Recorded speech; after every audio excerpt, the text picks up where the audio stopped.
All right, hello everybody. It is so very good to see you. Normally I have a little bit of an intro that plays, but I didn't want to make you wait any longer. We were having a little bit of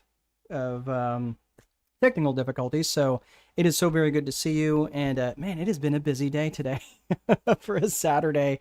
It's been a lot, so very good to see you all. Thank you so very much for joining me. It's truly a pleasure. And for those of you who are in the United States and are getting blasted with the cold weather right now, I hope you are staying warm and safe and under a blanket, and you get to learn about business plans today. So, for those of you who have seen me before, you kind of know how this all goes. Let me go ahead and share my screen so you know what it is that we're about, and I'll get the thing up and running. There we go. Fingers crossed, because this wasn't working before. There we go. All right, excellent. So very good to see you.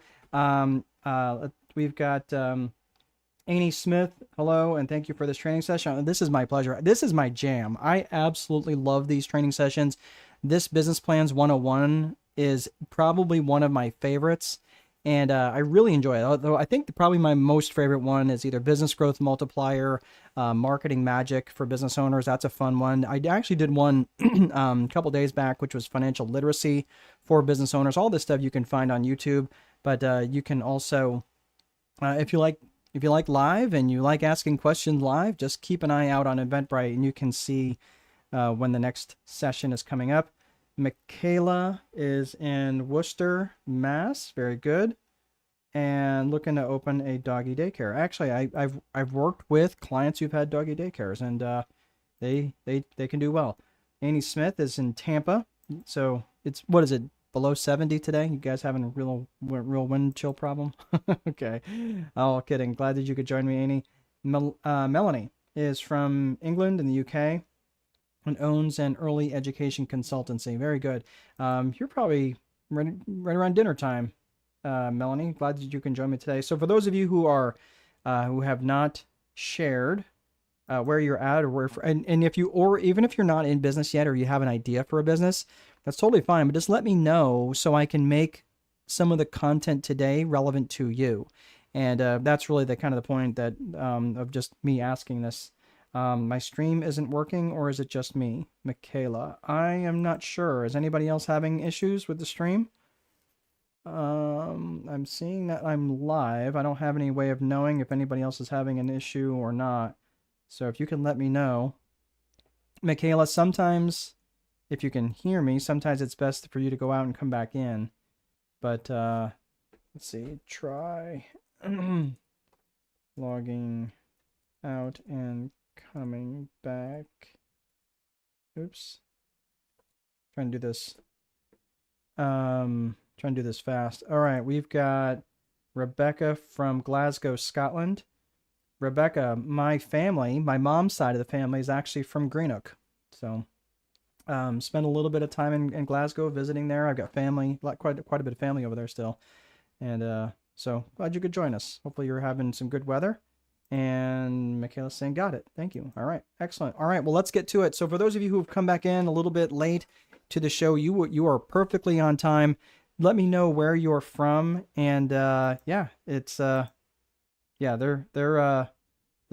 good folks. They certainly know how to party. In fact, my grandmother's sister, my grandmother has passed away since, but my grandmother's sister, she turned 100 this past June and had a big old huchta tuchta, as they say, and we had a big old blowout. It was a lot of fun. That came over from Scotland. She lives here in the U.S. now, but anyway, all right. So Anurag, hi, planning to start a business related to dogs. Okay, excellent. We've got a doggy daycare that it was also coming here, so you guys are in good company.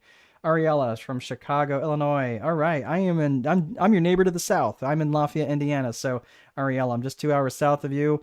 We're getting ready to get hit with a major, massive snowpocalypse. So everybody, hopefully you've got your bread, milk, and eggs so you can make French toast, I guess. I don't know what it is. Veronica's from Philly. Welcome. Glad you could make it. All right, so everybody, thank you so very much for coming here today. You're here to learn about Business Plans 101. We're off to a little bit of a late start, but we've got a lot of information to cover in about the next roughly 90 minutes. Depends on how chatty you guys are. But please, if you've got questions along the way, type them in the chat. I will get to those questions. Just make sure your questions are specific. And one other quick thing that I want to share with you guys as you guys are burning up the chat. I'm going to get to you just in one hot second, Bryce and Asia. I'm sorry if I'm not saying that right. One quick thing I'm going to ask you folks is make sure you're doing your very best not to multitask. Stay in contact with, or stay plugged into what we're doing here, because really what we're trying to do is train our brains. We're trying to train our brains for what is what is most important that is in front of us, and not wander off the reservation with all these different ideas that we have. So let's stay plugged in. Let's stay dialed into one another. And I don't want you to miss a nugget that could really be a game changer for you. So Bryce is from Fort Myers, Florida. Welcome, Bryce. I'm glad that you can join us. Let me know what business that you're in. Asia is from Italy, and from Florence, Italy, and wants to start a sneaker company. That's really cool. Good for you. And got Keisha from Fort Worth, Texas. Very good. You guys are getting some cold weather heading inbound too. Just an Arctic blast across the U.S. All right, so what we're going to be talking about is a strategic approach to managing your life and your business. And I know sounds a little militant, taking like a strategic approach, but we are going to be talking about managing both of your life and your business. I know we're going to be talking about business plans, but I would be completely unauthentic if I didn't at least talk about your personal life, at least to some degree, because let's face it, these businesses exist to serve us, not the other way around. So we are going to be talking about some life stuff, just a little bit. I promise it'll be just a little, but the bulk of the training is going to be around business planning. So for those of you who are really wanting to if you've got an idea for a business, maybe you've got an existing business that you're looking to expand, this is going to be for you. And you are going to get a copy of a business plan at the very end. I'm going to show you where to go, because if I show you now, you're going to be multitasking, and that's what I asked you not to do, right? So try to stay plugged in, and you will get a copy of a business plan. You don't have to, it doesn't cost you anything. It's totally free. I just want to let you know that that's where you can go. I'll show you how to get that at the end. And so who's this for? This is either for new or established businesses. And the reason why this could be either for new businesses or established businesses is because if you're a new business, having a business plan gives you things to think about.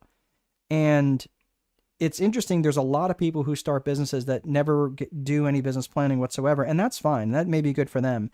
But I will tell you, I've started many businesses without business plans and just kind of wandered along the way. But I will tell you that since I have gotten into other businesses later on and really used the framework that I'm going to be telling you about today or tonight, depending on where you're at, is going to help you get your thoughts in alignment in a strategic approach, from a top-down approach.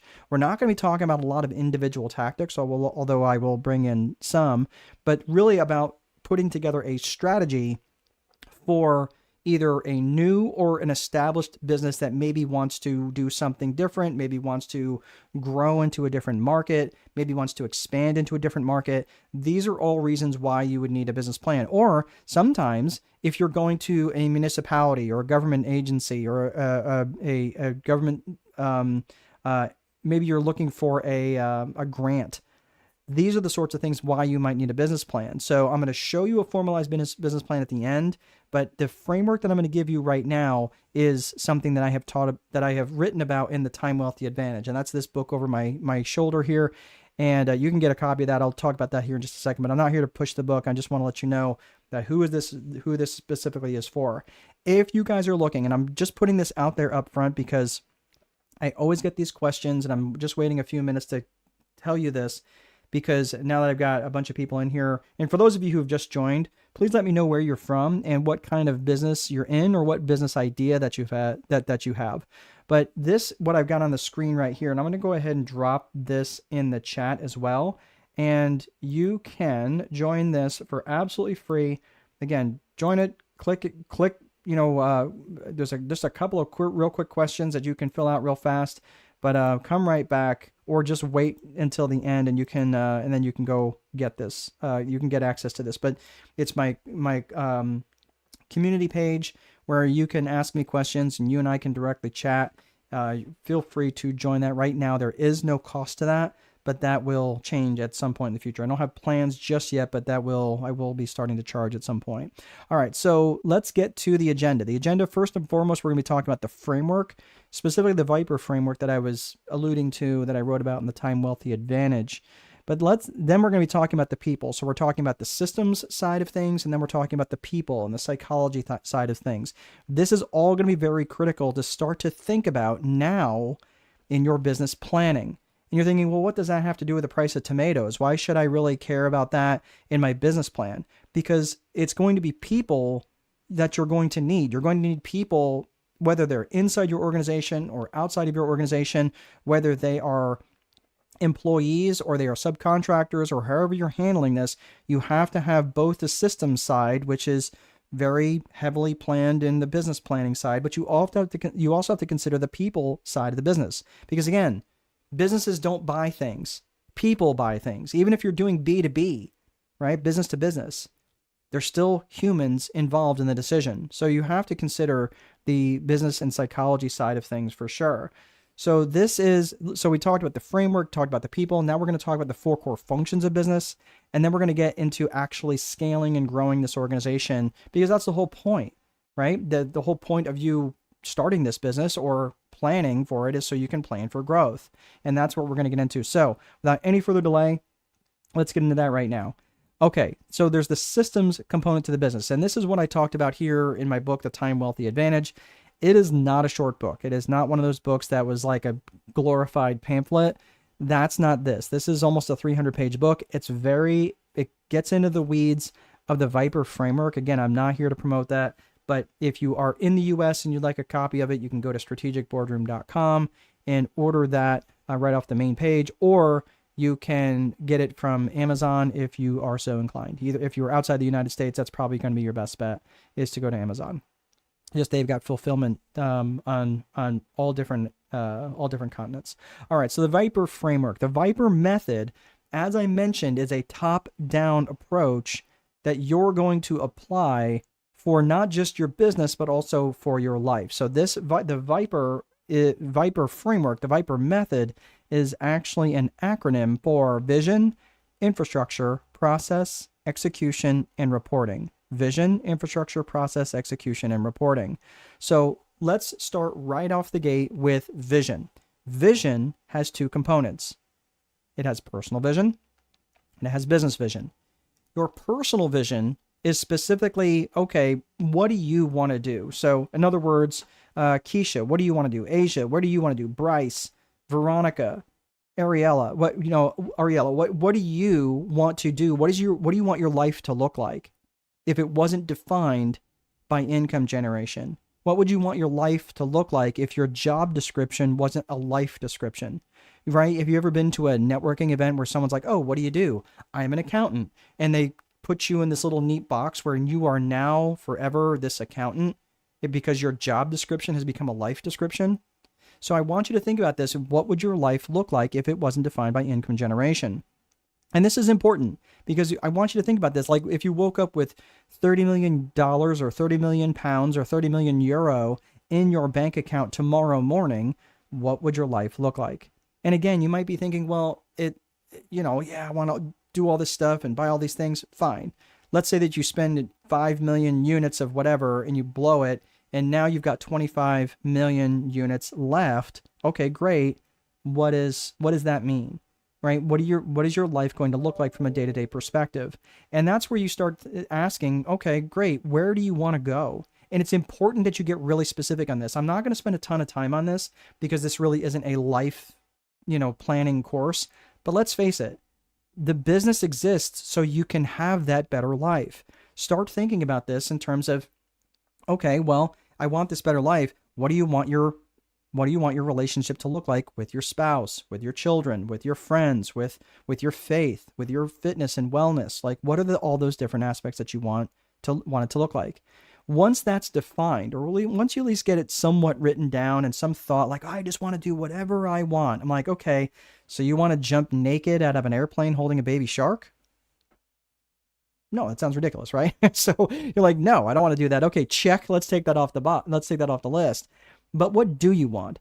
And for many people, what do you want is is difficult, right? But what do you want to do in terms of learning and things like that? Your business vision is just simply going to ask you, okay, great, that's where you want to go. Let's talk about how we're going to get there. And that's what the business vision does. And the interesting thing about business vision is I've sat in, I don't even know at this point, dozens, probably hundreds of conferences at this point, masterminds, whatever, and sat next to people who I knew and knew well and knew that they were making 6 and sometimes 7 figures a month net, right? Like that's what's going into their bank account, and they were completely miserable. And the reason is because they were confusing achievement for fulfillment, and they never spent any time thinking about this life that they want to build. And you know what the interesting thing was? They weren't interested in fixing the personal vision. What they were more worried about is getting an extra comma in their bank account. So I'm just saying, like, the danger in that, in creating a business vision, the danger in creating a business vision before you create a personal vision is that you end up creating a life that exists to serve the business. And it's fine if you enjoy what you do. I do enjoy what I do. But you know what I spent the last hour doing prior to jumping on here?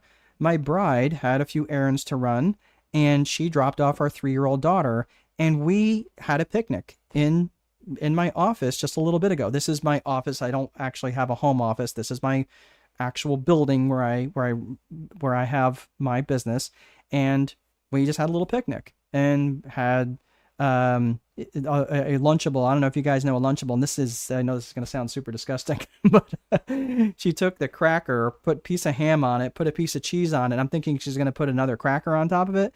No, she takes an Oreo cookie and puts that on it, and then puts the cracker on top of that. And that was a hamburger. And then she goes, "Eat it, Daddy." And I was like, "Oh no, let me take it apart." And I go to take it apart, and she like lost her mind. No. So I had to eat it just like that. That was awful. All right.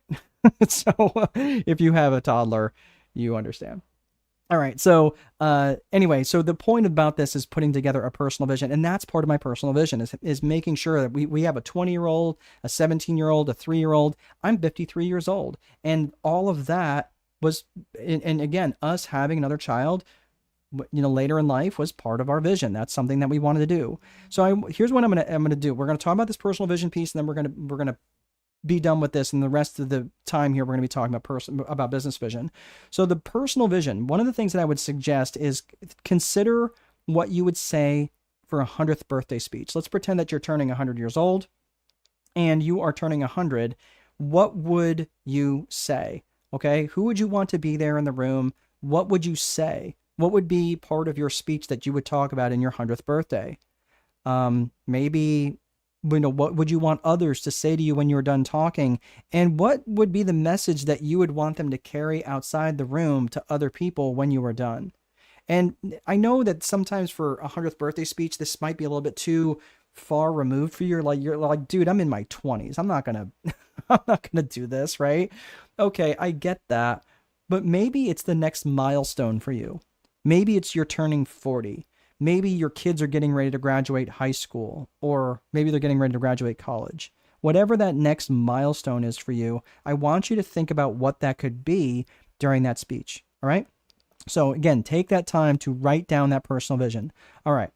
Let's look at business vision. So once personal vision is defined, now we're going to reverse engineer this business that's going to deliver this life for us. So again, this is about business planning. So everything I'm about to talk about right now from this point forward is going to be about business planning.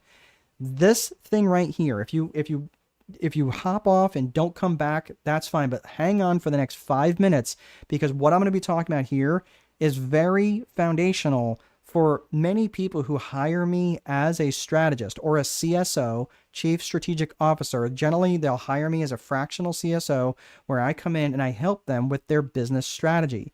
And I will tell you, every time I have been invited into a company and I see issues going on, it's in one of these 3 areas. It's in one of these 3 areas. Universally. Okay.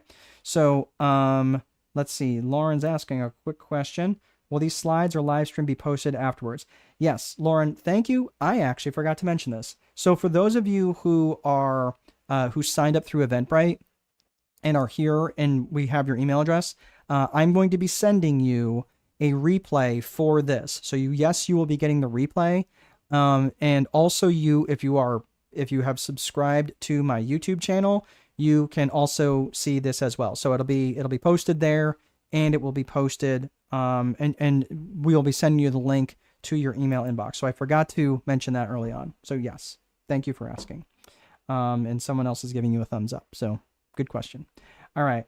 You are most welcome, Lauren. Thank you for the question. All right. So I meant to mention that too, because I know some of you have messaged earlier and say, hey, I can't stay for the whole thing. Do I get the replay? All right. So the 3 C's of business vision are core purpose, core values, and client avatar. Core purpose, core values, and client avatar. And again, these things are absolutely foundational because they really help define the DNA of your organization. Let's start with core purpose. The core purpose is specifically what business are you in, and specifically what problems do you solve. And it's critical that you be highly specific in your answers. Many times when I am working with serial entrepreneurs especially, I ask them what it is they do, and they tell me all 9 business ideas that they have that they're trying to execute all at the same time. Okay? And again, ask me how I know. This is exactly what I used to do. And when I was trying to do all these different businesses and 6 and 7 business ideas and trying to do it all at the same time, and realistically, they weren't 6 or 7 businesses.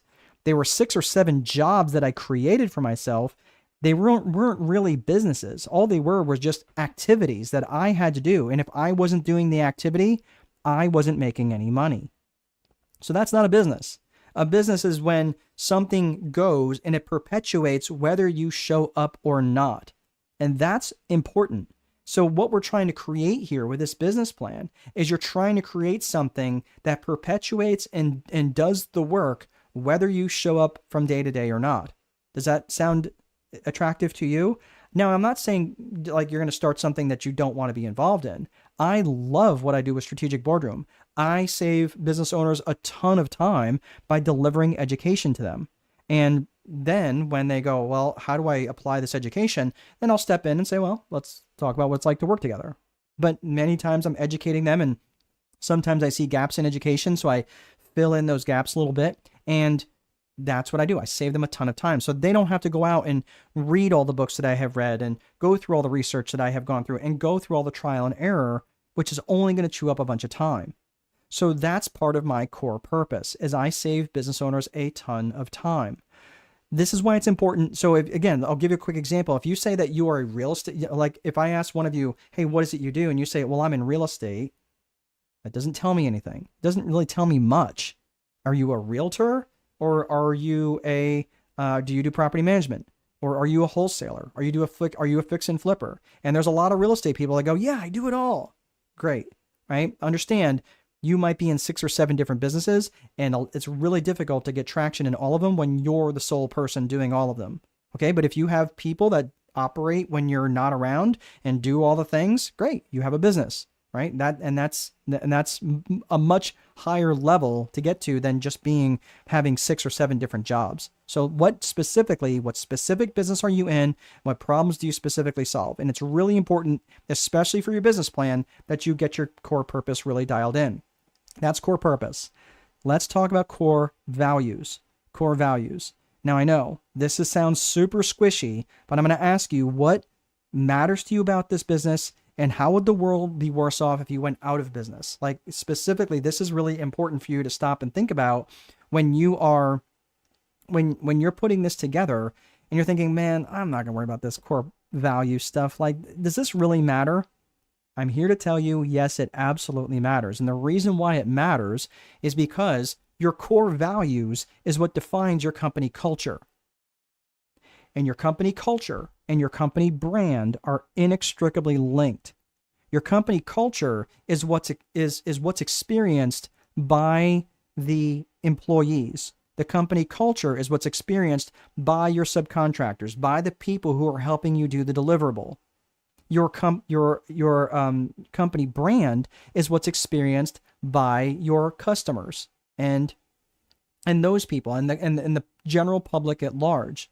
So that's what I'm saying. Like, think of a company that has a really strong brand. Well, chances are they have a very well-defined company culture, and that's because they have defined their core values. So these things are absolutely critical. So if you're trying to build a business, especially if you're already in business, if you're trying to grow a business that you might eventually want to grow and scale, and again, keep in mind real quick that not every business is scalable, right? Not suggesting that it's not worth doing. You might make a lot of money at it, right? You might really enjoy what you're doing, but you cannot. There's certain certain economies that exist, certain realities that you just can't. Not every business is scalable, and really, you can't scale a broken business model. So there's certain components that just say, hey, look, there's nothing wrong with doing a business that's not scalable. I just want you to understand that there are limitations, but it doesn't mean that you still shouldn't define your core values, because when your core values are defined, that's going to help dictate who you attract, not just in terms of employees and customers and vendors, but or not just employees and vendors, but also your customers, your clients, the people that you most want to work with. Okay, and that brings us to the third component, which is your client avatar. So specifically, who specifically and ideally do you want to serve? Right now, we're talking about the 3 C's of business vision. The 3 C's of business vision that absolutely help define the DNA of your company. Whether it's just a company of you or a company of you plus 25, whatever that looks like, who specifically and ideally do you want to serve? And you want to break them down into their geographics, their demographics, and their psychographics. And the more dialed in that you can be on your client avatar means you're going to be much more effective and efficient in your marketing and your lead gen. So think about this for just a second. How well dialed in are these people who that you have defined? So what are their geographics? Their geographics is where they are. Their demographics is who they are. Are they married? Are they single? Do they have kids? Do they not have kids? Are they older and retired, or are they younger and just getting started in life? Are they rich? Are they poor? Right? General demographic information, not hard to figure out. What's their lifestyle, right? But lifestyle is more of a psychographic, but their psychographics is how they think and how they buy. How they think and how they buy. So again, where they are, who they are, and how they think and how they buy. When you're thinking of psychographics, I want you to think of the phrase ALIA, the acronym ALIA, A-L-I-A. That is their attitudes, their lifestyles, their interests, and their aspirations and goals. Let me ask you, and type in a yes or no, right? Type in a yes or no here. This is the audience participation part of this, so get your little nimble fingers, right? But would it make sense that if you could help someone reach their goals, that they might actually want to do business with you? Do you think it would be valuable for you as a company to help if you knew what someone else's goals were? Do you think that would be helpful? I don't know about you, but I can tell you for me, it's absolutely helpful for me to know. Guess what? I have almost 24 people on this call across several different social media platforms that are telling me that they find Business Plans 101 something that they need. Okay. And that tells me that I understand your goals, that I at least have a rough understanding. Okay. Yeah. Thank you, Keisha. So Omar's joining us from Omar Mendoza, Mexico, Negotiation Consulting. Very good. Thank you for joining today. Keisha's saying yes. Omar is saying yes, that will help create relationships. Amy is saying yes. Very good. Yep. And it will help them better. Absolutely right. This is why when you get really clear about what it is that you do, what problems that you solve, and you know their attitudes, what are their attitudes on life? What are their attitudes towards education? What are their attitudes towards politics? What are their attitudes towards towards money, right? Or whatever it is. What are their attitudes towards free time? What's their lifestyle like? Are they young and jet setting, or are they kind of a little older and maybe kind of homebodies? Well, then again, I know some young people who are homebodies too, right? So that's totally fine. But I'm just saying, what are their lifestyles like? What kind of lifestyle do they live? What are their interests? Are they into college football? And Indiana football is a big deal right now. Like, congratulations to IU football. But are they into college football? Are they into American national football? Are they into European football, right? Are they into World Cup? Are they into NASCAR? Are they into Formula One? Whatever. But when you know their interests, you also have another mechanism in which to reach them, in which to rapport with them. Make sense? So this is really interesting. It's really important that you know these attitudes, these lifestyles, the interests and aspirations and goals. So let's put the fries in the bag. This is the foundation of the 3 C's of business vision. I'm going to take a sip of Coke here in just a quick second, but as I do, I want you to answer this question for me. Out of these three, which one do you feel you're really dialed in? You're like, yep, I've got it. And yes, it's written down. I'm just going to be honest with you. It's not going to be more from a 1 to a 10. It's not going to be more than a 5 if it's not written down. Just being honest with you. But which one of these you're like, yep, I know what it is. I really feel like I've got this really dialed in to, man, I got some work to do. Okay. So which one of these do you feel like you have really dialed in? And which one do you feel like you really got to get some work? And it could be all of them, or it could be none of them. So what do you feel that you really got kind of dialed in? So go ahead and type in your answer here in the comment section.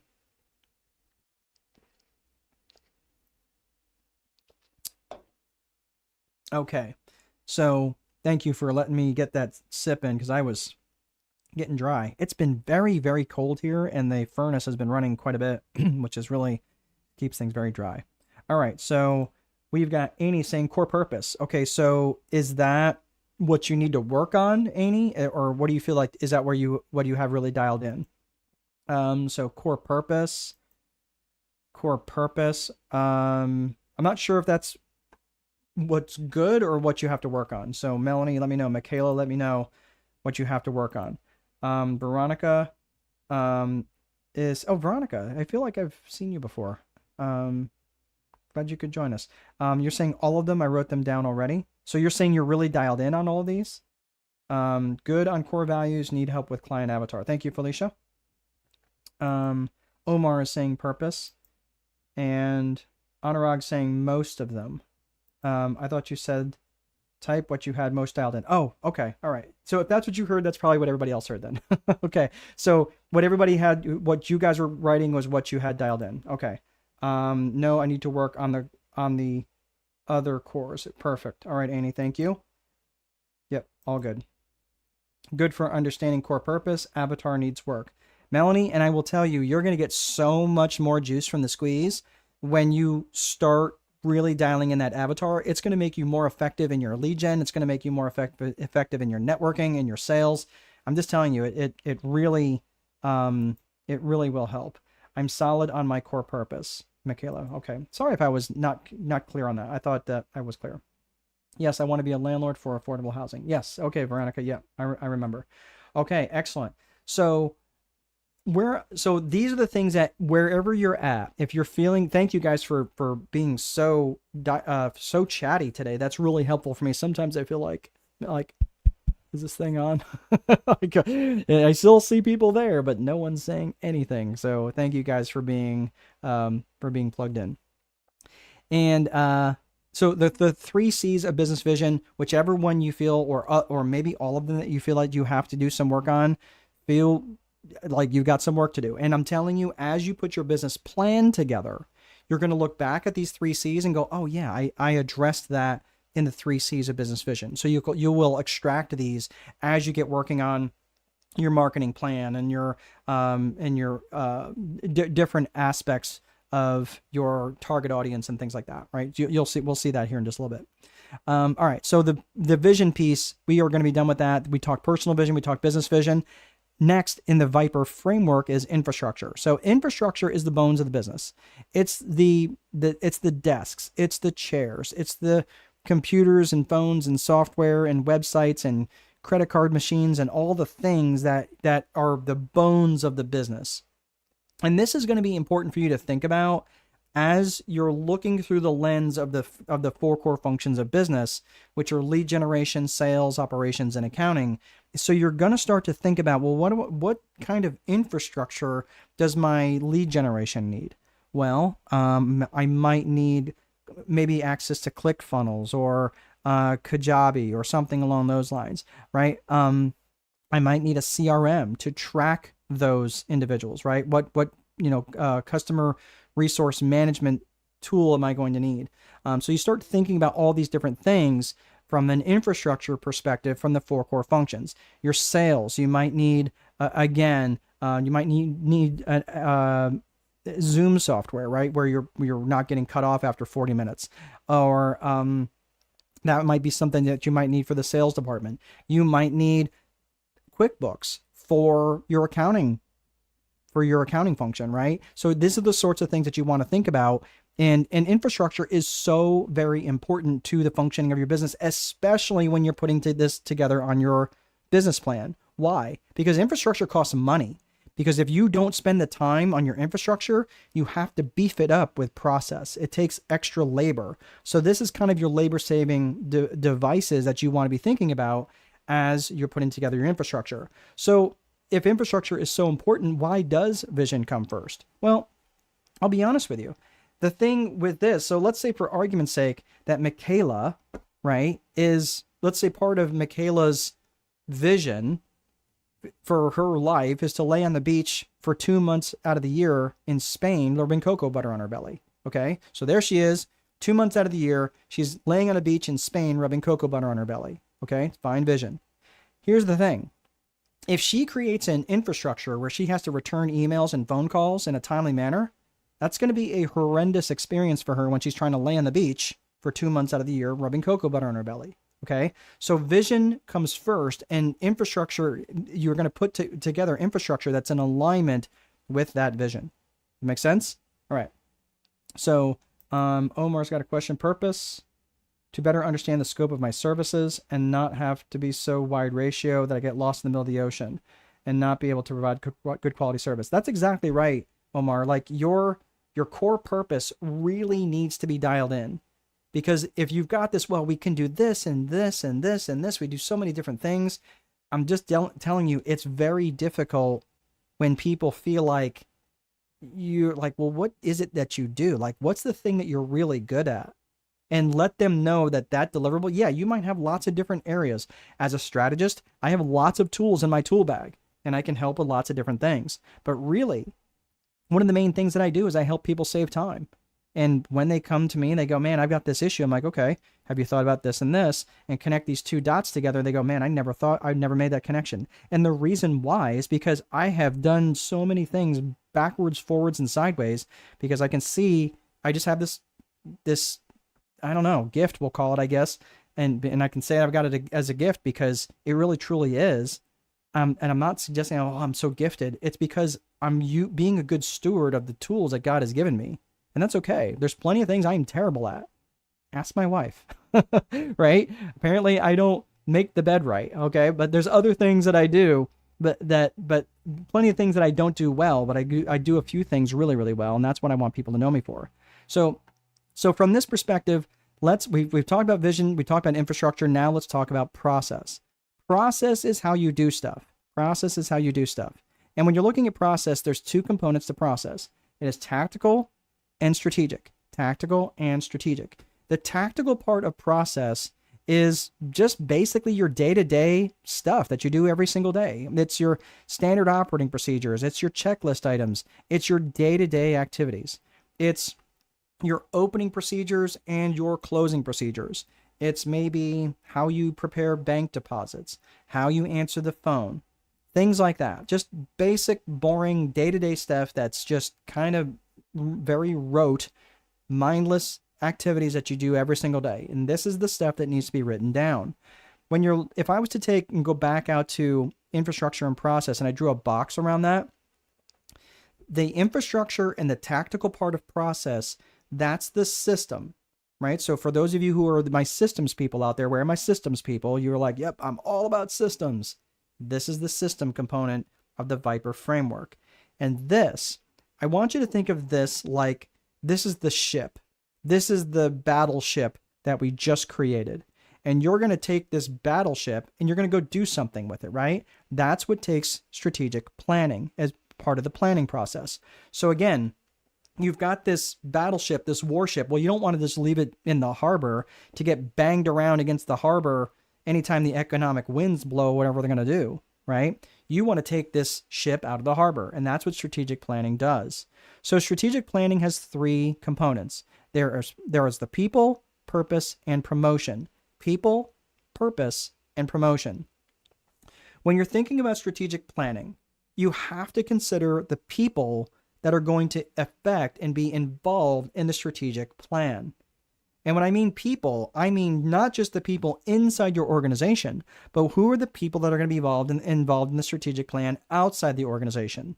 Who are the people that we're going after? Maybe you're going after a new client base. Maybe you're trying to expand in a new market. Who are those people? Again, where did you hear this before? The client avatar, right? So if you're defined, let's say that part of your avatar base it includes both, just because of the way it is. Let's say that you're going after business owners and you work with business owners who are both married and you're working with business owners who are single. So maybe you're going to say, okay, I'm going to segment the marketing for this strategic plan, and I'm only going to segment my marketing towards married couples. Does that make sense? Because when you're having a conversation with a married couple, do you think that they might have different pain points than a single person does? Or maybe you're going after people who have children. Maybe it's a married couple who have children, especially young children. Do you think that you can reach them in a different way than maybe parents who've got kids, but they're grown and out of the house? I mean, I will tell you this. If you are a parent and you have young children, it takes you like 9 hours just to leave the house. Does anybody have young children and know what I'm talking about? You're like, okay, cool, we're ready to go. You're loaded up, and the youngest one can't find this certain stuffed animal, and you're like, oh my gosh, we have, like, I don't know where it is. Do you really? And they're having a meltdown, and you were ready to leave, and all of a sudden 15 minutes goes by because you've got to find this stuffy, and come to find out it was in their bag the whole time, right? If you have young kids, you know what I'm talking about. So this is what I'm saying. Like, you are able to reach them in a way where they go, oh my gosh, that guy gets me, or that gal gets me. Does that make sense? Let me know that makes sense, because you have to understand when you're putting together your strategic plan, and the people component of who you're reaching is very critical to have that well defined. The other side of this is who you're going to need help from, right? Maybe you need a new supplier. Maybe you need a new vendor, right? Maybe you need some additional help. Maybe you're like, hey, look, I need to market to these people and I have no idea how to do it. So I'm going to hire a marketing agency. Okay. So let's see. Melanie's saying, this has helped me understand. Okay, great. I'm glad this has been helpful. This has helped me to understand the avatar more. There you go. All right. I think you hit enter probably too fast. Okay. So, but this is really important. It's really critical that you understand the people component, not just from the clients that you're after, but also who you may need to enroll for additional assistance. Okay. Yeah, sorry, I pressed it too soon. Yeah, I figured as much. I do the same thing. I'm like, especially when I'm typing too fast on Messenger, and I'm like, oh, I didn't mean to hit enter just yet. All right. So that's the people. The purpose is in alignment with the core purpose. The core purpose from the 3 C's of business vision. So when you're looking at the strategic purpose, you might be saying, well, we're looking to expand market share in our current market. Maybe you're expanding into a whole new market. Maybe you're launching a whole new product or service. But whatever the purpose is, it has to be in alignment with the core purpose. Because if it's not in alignment with your core purpose, it's going to be like, well, that would be if like Starbucks coffee starts selling chainsaws, right? It doesn't make sense. You're like, well, why are we selling chainsaws again, right? That doesn't make any sense. So you have to make sure that your core purpose or your strategic purpose is in line with your core purpose. Because if it's not, this is what happens when you get that shiny object syndrome and you go, well, yeah, I can wander into this and I can do a little bit of that, right? Yeah, but the confused mind is always going to say no. And if people feel like you're starting to wander off the reservation a little bit too far, they're going to start to say no to you and go find someone else who they feel can serve them better. So make sure that you're really dialed in on your strategic purpose, but also that it's in alignment with your core purpose. The last component to this is promotion. Now, for those of you who maybe have teenagers at home, this will probably resonate a little bit. So do you ever just have to ask to clean their room one time? Do you ever have to ask to take the trash out one time? Generally, it involves some promotion, right? Generally, it involves repeating yourself a lot. This is the same type of thing, right? You have to promote what you're doing. This strategic plan involves a lot of communication. So realistically, I originally had, it was PPC, where it was people, purpose, and communication.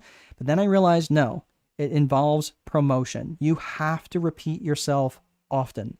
And you have to repeat yourself often to your external constituents, your client, your new client avatar, or your market, whoever it is, through your marketing, your advertising, your lead gen. And you also have to repeat yourself often internally to your people so they can promote. So you can say, hey, we really got to get, what's our actions and activities going to be around the promotion piece. So when you're considering this is a little bit more granular and not really necessarily something that you would put in a business plan. But I'm telling you this now because if you're putting it together a business plan, you're like, oh, here's this business plan, Omar. And Omar is going to look at it as my associate and go, okay, great. And then put that aside and go, is this the idea of the day? Or am I going to wait for the different idea that you're going to come up with tomorrow? Do you understand what I'm talking about? Because a lot of us have lots of different ideas and it's an idea of the day. And we are our own worst enemies on something like this. So when we start to repeat ourselves often, then all of a sudden they go, oh, they're real serious about this. And I'm just telling you, this is how they're experiencing you. So you've got to promote this thing over and over and over and over. Okay. So I just wanted to make sure that there's an important component around promotion and repetition in the message and the marketing message. So that's strategic planning. So we talked about tactical part of process, the day-to-day process, and we talked about strategic planning. Just got several people that joined us. If you want to let us know where you are from and what business that you're in, that would be great. Welcome. So now we talked about vision, infrastructure, process. Let's talk about execution. Execution isn't really something that you identify in a strategic plan, but I want to make sure that I'm setting you up for success, so I'm just going to take a hot second and talk about this. This is a great quote by General George S. Patton, an American general from World War II. And he said, a good plan violently executed now is better than the perfect plan executed next week. And the reason why I mentioned this, and the reason why the execution has a spot in the Viper framework, is because most plans fall apart in their execution. And the reason is this, because as much as I love my fellow entrepreneurs and small business owners that are out there, as much as I love you guys, you drive me bananas. And again, I get this, but it's because you have that to-do list of 37 items that you're going to try to get done today. Am I right?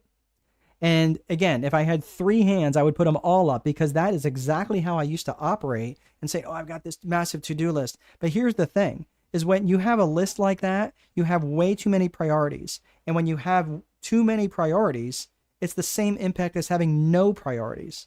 So that's why I like to boil my things down, especially the most important things that I have to get done that day, into what's called a daily 5.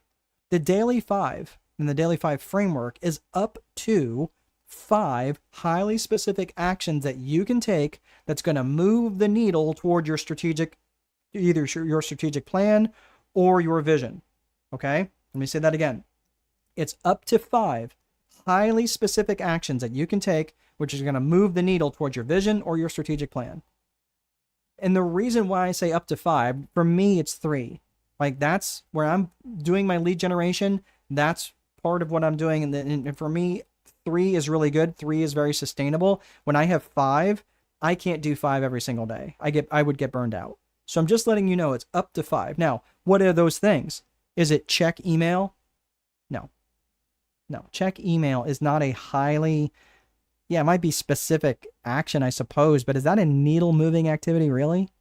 Is making 10 cold calls a highly specific action that's going to move the needle towards my vision? Yeah, that's going to be something that would absolutely move the needle. And I'm just telling you, a lot of people do something that's called action faking. And action faking is where, like, oh, I've got to do these sales calls, but let me organize my thumbtacks first. You're like, really? Because that's really going to be the needle moving activity, huh? So this is what I'm saying. You have to make sure they are needle moving activities that are going to really advance you towards your strategic vision, your strategic plan, or your personal vision, your personal business vision. All right. So the last piece is reporting. The last piece of the Viper framework is reporting. And these are your lead metrics and your lag metrics. And you have to have a reporting function because you want measurement of something that you're doing. So I want you to think about this. Your lead metrics are just based on your actions and activities. That's what you actually did. That's what you actually did. Your lag metrics are the results of what you actually did. So ideally, your lead metrics are going to be the things that are making up your daily 5 or your daily 3, whatever number you plan on using. And don't make it a daily 7. I'm just telling you that now. Okay. Make it daily 5. Make it very highly specific actions that are going to move the needle. So again, if you're not getting the results that you want, you just need to look at your actions and activities. That's it. Am I doing enough or not? Am I doing enough or too much, or do I need to adjust? And this is where sometimes an outside perspective can be helpful. If you've got a coach that you can ask, maybe you ask your employees or someone around you, maybe you ask an advisor. This is why I have a job as a strategist. People say, what am I doing? I'm doing these actions and activities, and I'm still not getting the results that I want. Okay, then let's look at the actions and activities that you're doing, and let's see if we can test other things to try to get the results that you're wanting. So that's the Viper framework as a whole. So that's the systems piece. Now let's talk about the psychology. We talked about systems. Now let's talk about psychology. I want to make sure that we're making that clean break. Systems are important. Systems are very important. But systems are only going to get you so far. Because you have to recognize the limitation. I mean, what makes a system great is the fact that they're stable, they are consistent, and they help hold you accountable. Great things about systems. But they're limited. Systems are limited, and they don't make subjective decisions. Adapting to market changes, especially rapid market changes, are really not what systems are designed for. You are coming up with creative solutions. Again, not really what systems are designed for. They're meant for stability and also maintaining or even creating human connections. Human connections, right? There was a couple folks on here, and I apologize, I don't remember who it was, but one of them is from Scotland, right? In Greenock, Scotland. And my family, my mom's side, grew up in Greenock. And I made that connection, made that human connection. And that's something that AI is great, but AI doesn't make those human connections and talk about different things that are relevant to people on the other side, right? Like that's why I want you to understand that systems have limitations. So now we're talking about psychology. When you're looking at psychology from the perspective of business, there's 2 main components you have to think about in psychology. Now, right now, I'm in a PhD program for industrial and organizational psychology. And one of the main things that I have noticed in my studies and prior to my studies is there's 2 main components to psychology. You've got the individual and personal psychology, and you've got the business and organizational psychology. The business and organizational psychology really is so important because the individual psychology are things around like individual self-worth, your self-management, and your limiting beliefs, even things around emotional intelligence. That is really important because let me ask you folks here, and this is something I want you to answer. How many of you have ever worked for a boss that was like a little insane or just a little like, oh my gosh? And I don't mean like clinically like bipolar, although that can certainly be a thing. But I'm talking like they had some significant personality flaws that because they maybe had a bad relationship with money. Maybe they had a bad relationship with time. Maybe they made lots of promises and they never delivered, right? Those are all personal issues that they needed to work on that now they're making everybody around them suffer because they've never worked on their own personal psychology. How many of you have ever worked for a person like this? Let me hear in the chat. You don't have to name names. But when you've worked with an individual like this, it really impacts you and not in a great way. So I want you to think about this because the personal side, it absolutely does bleed into the business side. Yep, Ariella. Yeah, absolutely. I have. And I'll tell you what, I have too. And as much as I hate to admit it, I have been that broken person. I have been that not so great boss because I carried around a lot of limiting beliefs. And he's saying yes. Yeah. And unfortunately, that is it. You have to consider that personal and individual psychology component. We're not going to spend a lot of time on that today, but you also have to look at the business or organizational psychology from an external perspective and an internal perspective. Okay. So let's look at business and organizational psychology for a hot second. When you're looking at business psychology, again, you have external, you have internal. Some of the external components are things like buying psychology, right? What are your buyers? What's the journey that they go through in understanding buying psychology? And there are literally entire encyclopedia sets that have been written about understanding buying psychology. And that's an external business psychology. There's also vendor psychology, which is around negotiation, and even things related to politics. In fact, there's again, understanding political science. All of that is around external psychology that's related to your business. And I will tell you this, when you become an employer and you start employing 6, 10, 12 people, up to maybe 20 plus people, you are going to be on the political radar. I'm just telling you that's the way it works. And I mean external politics, not necessarily internal politics. But that's what that external psychology comes into play. For internal psychology, you're looking at things like management and leadership. Now, I'm not going to spend a lot of time on the management piece just because I feel like that could be a whole thing in and of itself, as can leadership. But I just want to give you a really quick understanding of how I view leadership through the 3 pillars model of leadership. Veronica is saying I have as well. Yeah, no, absolutely. We've all worked, and again, it sucks, especially when you're working with someone who maybe wants the best for you, but they just don't have the ability to deliver that because they've not worked through their own head trash. And I get it. So when you're looking at the 3 pillars model of leadership, this is the thing that for me, there are 3 main pillars that good leaders will exhibit. And these are 3 really important, not just traits, but things that they must personify in every single way. And those 3 things are trust, vision, and communication. Let me go through these real quick.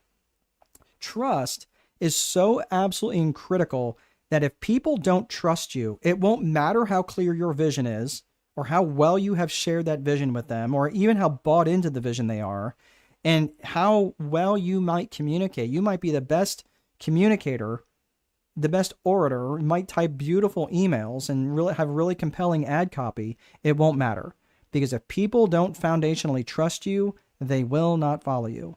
If they don't, and it really comes down to 2 main elements of competence, that you know what you're talking about, and character. Can they trust your character? Can they trust who you are? Right? From not just a predictive trust, like, yeah, I can trust them to, give me my paycheck every week. Okay, predictive trust is a very low standard of trust.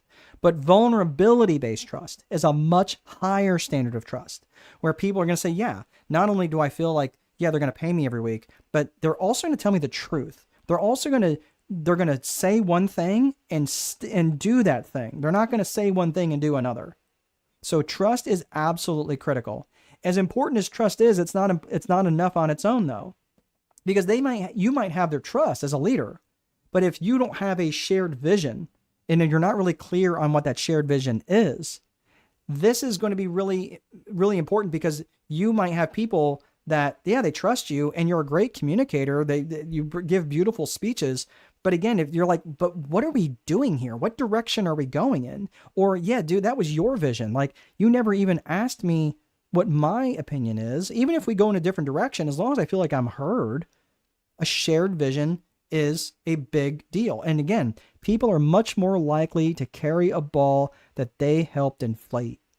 Don't forget that. And ask people their opinion on things and make sure that they're in alignment with that vision. The last component is communication. And communication, again, they can have your trust. They absolutely see the vision. But if you're a horrible communicator, meaning that you don't do it often enough, or you're just, you're typing in all caps, or you're explosive, you're not a good communicator, I'm telling you, that is also going to be a problem. So you have to understand the trust, vision, and communication. Those are three main pillars. Are there others that really make you an effective leader? Absolutely. But without these three, I'm telling you, I don't see how anything else will matter. I really don't. So that is the trust, vision, and communication. So does leadership really matter that much? Well, I'm writing my next boss called Leader Boss. That's the Time Wealthy Leader Boss. And I'm really going down this path of caring and candor. And a boss that is caring, that's great. And I tend to attract a lot of people who are very caring individuals. The problem is when you apply caring, but not enough candor, is that people will tend to walk all over you. You're a nice guy. You're a nice gal. And you don't want to be mean, right? But people tend to walk all over folks like that. The problem with too much candor and not enough caring is that people will treat you like a tyrant. They're like, yep, all they care about is money. All they care about is business. They don't really care about people. They don't care about me. And they are not going to give you any extra effort whatsoever. And that's called discretionary effort, right? Don't ask them to work 1 minute later. Don't call me after hours, right? Like this is the problem when you don't have an equal balance of caring and candor. And that's really critical. So we're talking here about a level 5 leader. A level 5 leader company is someone who leads a company that really puts the organization first, that puts themselves second, puts their people, puts their customers first. And that's a level 5 leader company. And that's level 5 leaders have been defined by guys like John Maxwell and Jim Collins, who wrote Good to Great and Great by Choice, Built to Last. John Maxwell's written like every book on leadership ever. But the thing is, they define them in different ways. But the point is that they look at these leaders as being out in front, but they're really putting their organization and their people first. So this is, when you're looking at this, the level 5 leader companies are significantly more profitable. They grew much faster. They had a much stronger company culture, and they had a really well-defined set of core values. This is a chart that was put up by, this was in Great by Choice by Jim Collins and Morton Hansen. But what they did is they tracked businesses over the course of 30 years. Look at those market returns that they had. 24 times more than the market. Intel, 20 times. Microsoft, 56 times. Southwest Airlines grew 63 times more than the market over that same period of time. Unbelievable returns.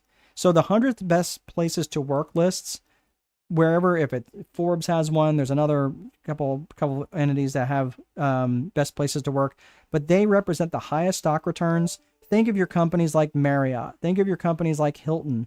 Think of your companies like Google, right? They've got really, really good management, excellent leadership, and they have really, really good stock returns. So I'm telling you that leadership makes an absolutely huge difference, and because growth requires change, leadership is what manages that change.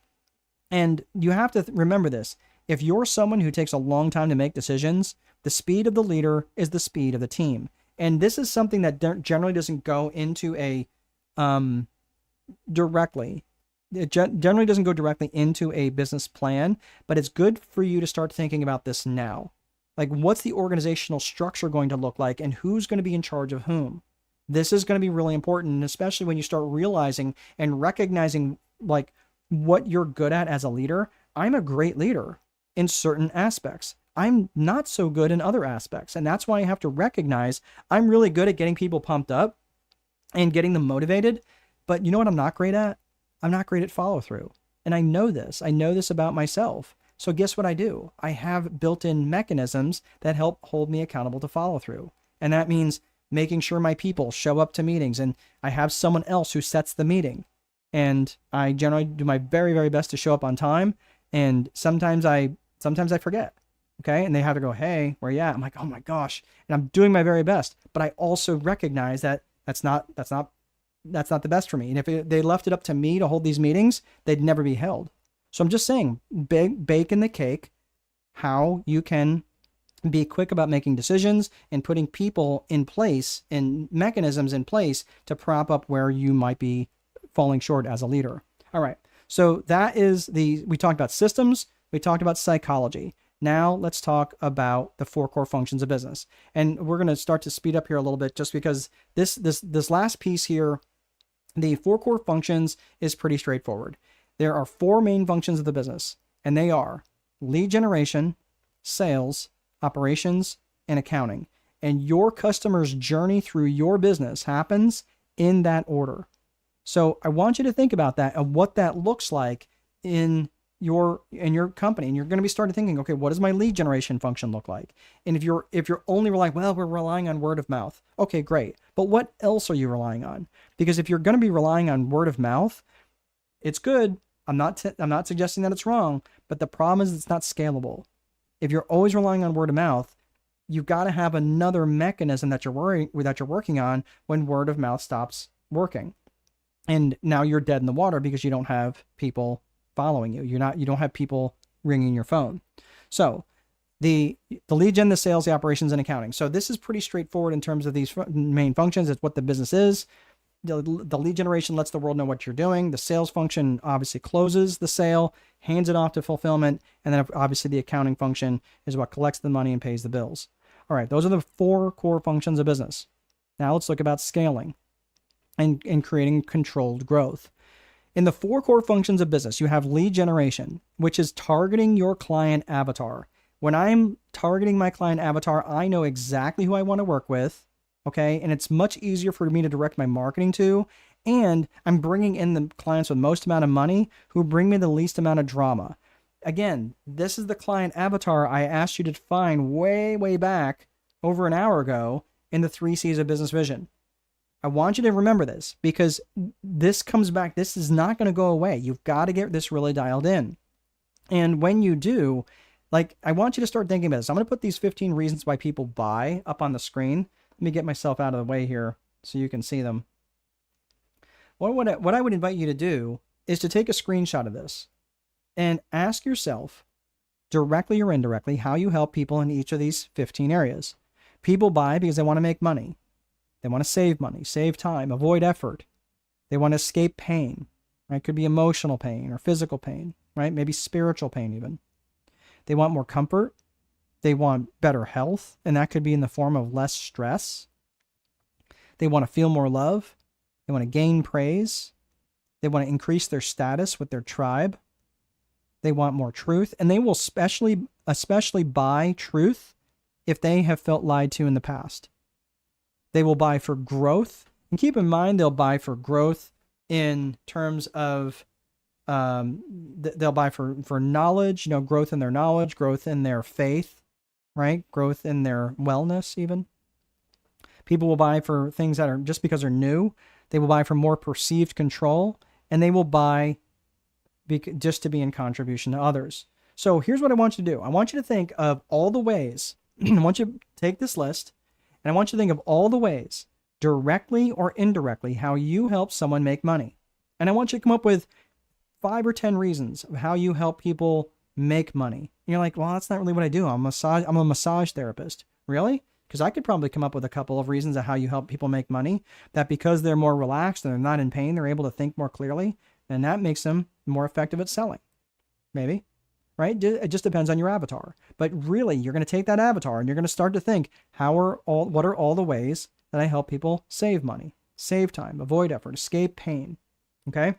Again, directly or indirectly. And if you come up with 10 or so different reasons under each of these 15, now you have 150 different reasons in terms of why your client avatar is how your product or service can help your product I'm sorry, I'm getting ahead of myself. You come up with 150 different reasons how you can help your client avatar with your product or service. Does that make sense? So this is really important when you start thinking about this and thinking, okay, what are all the different ways that I can help people with these 15 reasons why people buy? This will absolutely dial in your marketing. So in the 4 core functions of business, here's the real thing, especially if you're trying to grow and scale. Everything needs to support your lead generation function. And I'm saying, even if you're looking for funding with an investor, and this is maybe why you're putting together your business plan, everything needs to support the lead generation function. And here's why. Because you can have the best, most efficient business. You might have the most amazing idea. You can be an absolute paragon of virtue. And your sales technique is so dialed in, you could sell ice to Eskimos and voting booths to Castro, and you can still starve. So the truth is this: you can never, ever, ever, ever take your foot off the gas when it comes to lead generation. You just can't. So when it comes to that promotion piece, I don't want you to neglect that when you're putting together your business plan. That's when you're starting to recognize who your target audience is and your target market and how you're actually going to reach them. And I would argue that you should probably have at least 2 ways that you can reach them. At least 2. I don't want you to have 9 different ways how you're going to do that, because you're probably not going to be able to utilize 9 different ways. But if you can come up with 2 solid ways and maybe a tertiary that you can fall back on in case the first 1 or 2 doesn't really stick. But if you're only relying on one methodology in terms of getting clients, it's not going to be, if that doesn't work, you've kind of put all your eggs in one basket. So when it comes to lead generation, you've got to just stomp on the gas. So when it comes to lead generation activities specifically, and especially if you're a solopreneur, you need to be spending 60 to 70% of your time and effort on lead generation activities. That's just the way it is. So if you're working a 10-hour day, 6 or 7 hours minimum need to be spent on lead generation activities. That's just the way it is. So the next component to this is the sales component. And this is where the conversation continues on, which is started by the lead generation.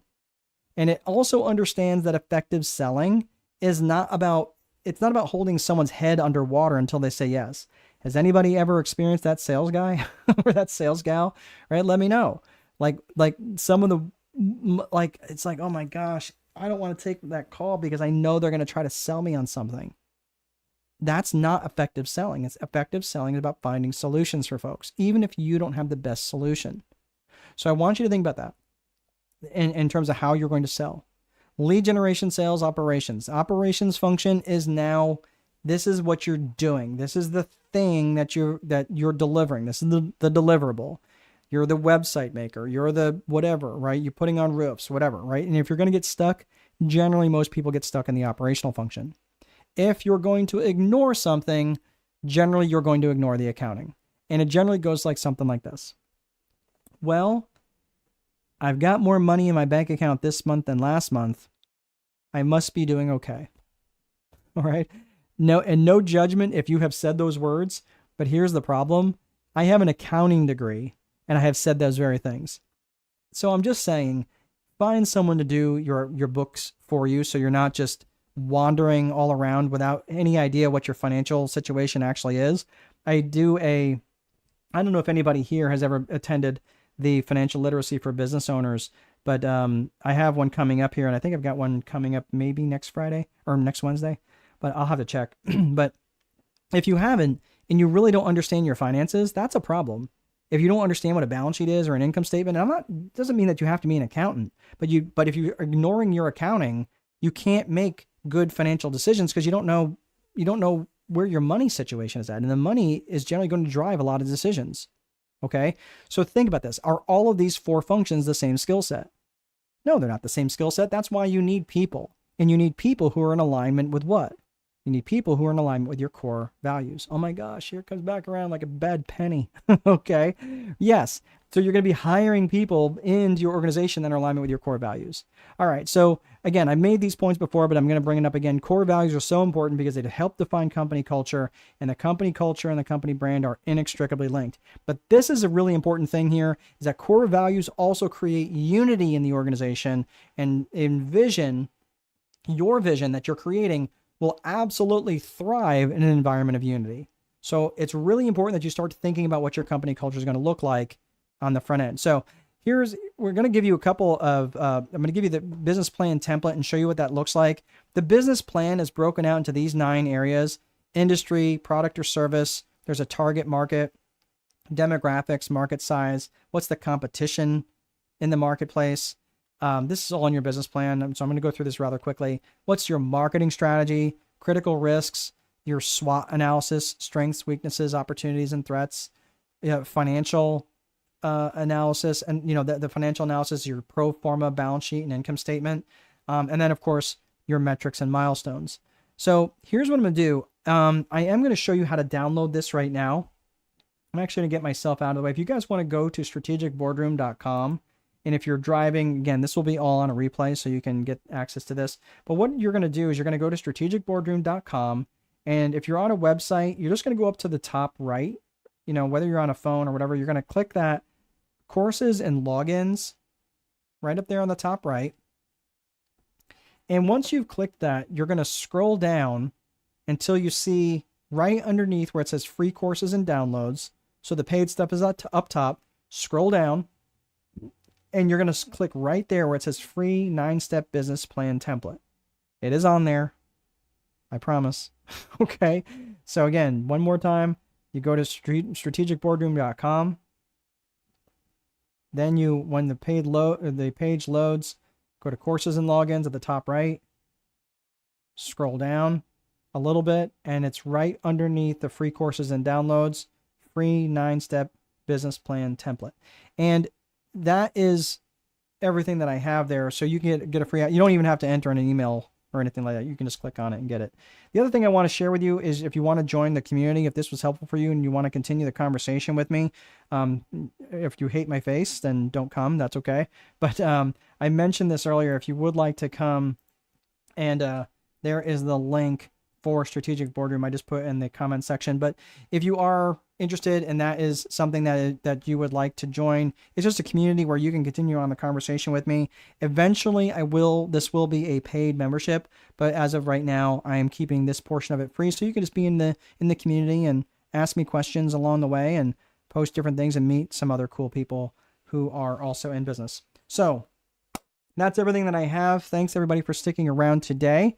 I don't see any other questions or anything else. I'll hang out for just a second if you've got questions.